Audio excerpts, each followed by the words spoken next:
नमस्कार मित्रांनो, सायलीने वाजवली चक्क आता प्रियाच्या कानाखाली, तर सायलीच्या खोटे आईबाबांना चक्क आता पोलीस अटक करणार. तर नक्की काय घडतं चला संपूर्ण अपडेट जाणून घेऊया.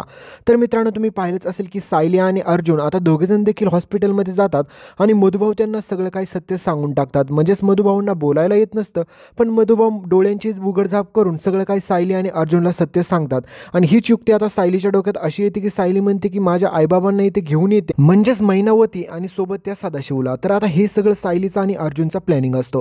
त्यासाठी सायली आणि अर्जुन घरी जातात आणि हा सगळा काही प्लॅनिंग आखतात देखील. पण हे सगळं पाहून मात्र प्रियाला असं वाटत असतं की आता हे जे काही करतात ना, हे सगळं त्यांच्या अंगलट येणार आहे. म्हणजेच प्रियाला वाटत असतं की सायलीने फायनली कन्फर्म केलं की हेच तिचे खरे आईबाबा आहेत आणि हा सगळा प्लॅनिंग असतो प्रियाचा. पण तिला वाटत असतं सायलीला काही देखील कळत नाही, त्याच्यामुळे आता सगळं काही सायलीच्या अंगलट येईल. सायलीने एकदा का कन्फर्म केलं हेच तिचे खरे आईबाबा आहेत, मग त्याच्यानंतर या घरामधून काय काय मला हवं आहे काय काय नको हे सगळं मीच बघेल. सायली आणि अर्जुनचा आता प्लॅनिंग सक्सेसफुली ठरलेला असतो. तर मैनावती आणि सोबतच हा सदाशिव दोघेजण देखील ठरवतात की सगळ्यांसमोर आपलं सत्य येण्याच्या अगोदरच आपण या घरामधून सगळे काही दागदागिने आणि पैसे घेऊन इथून निघून जाऊया. आणि हा सगळा काही त्यांचा प्लॅनिंग असतो. पण सायलीला हे देखील सत्य समजलेलं असतं की हे दोघेजणी तिचे खरे आईबाबा नाही आहेत. तर ह्याच दोघांना घेऊन आता सायली हॉस्पिटलमध्ये जाते अर्जुनसोबत. आणि सायली आता मधुभाऊ समोरच सगळं काय यांना विचारत असते, याच्यामुळे मधुभाऊ काही डोळ्यांची उघडझाप करत नाही. आणि त्यावेळेस मात्र मैनावती आणि सोबतच या सदाशिवला जाण्यासाठी सांगतात तिथून. आणि त्याच वेळेस मात्र सायलीची खात्री होती की हे तिचे खरे आईबाबा नाही आहेत. पण आता प्रश्न येतो की DNA रिपोर्टचा.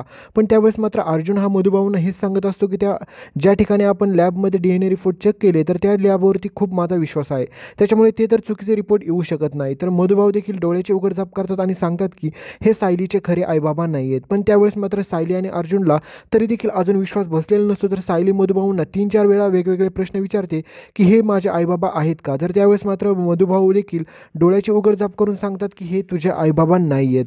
तर आता सायली आणि अर्जुनला खात्री पटलेली असते. त्यावेळेस मात्र अर्जुन आपल्या सायलीची माफी मागतो आणि म्हणतो की माफ कर मला बायको, माझ्यामुळे खूप मोठा गैरसमज निर्माण झाला. पण ह्या दोघांना आता सायली म्हणते मी सोडणार नाही, कारण की यांच्यामुळेच मी आत्तापर्यंत एवढं सगळं दुःख सहन केलं आणि माझे खोटे आईबाबा म्हणून यांना खरे समजून मी खरोखर यांच्यावरती किती जीव लावला.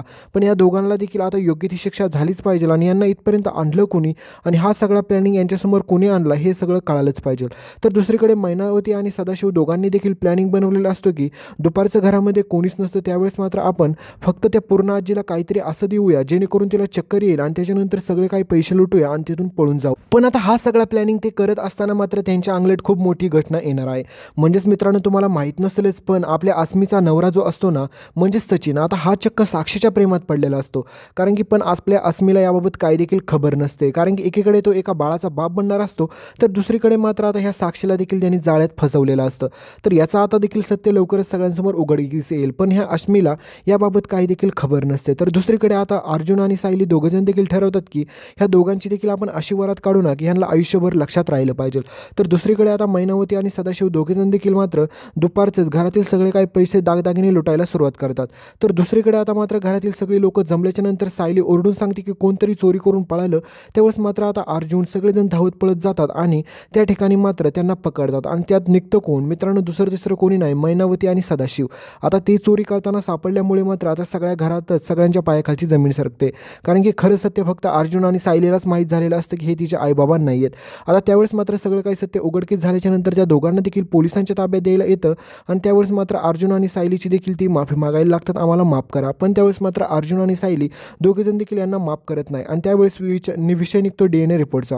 आणि त्यावेळेस मात्र तुम्हाला माहितीच आहे की ह्या प्रियाचा खरा चेहरा देखील तिथंच उघडकीस येतो आणि तिनेच DNA रिपोर्ट बदलले हे सगळं आता मैनावती आणि सदाशिव सांगतात.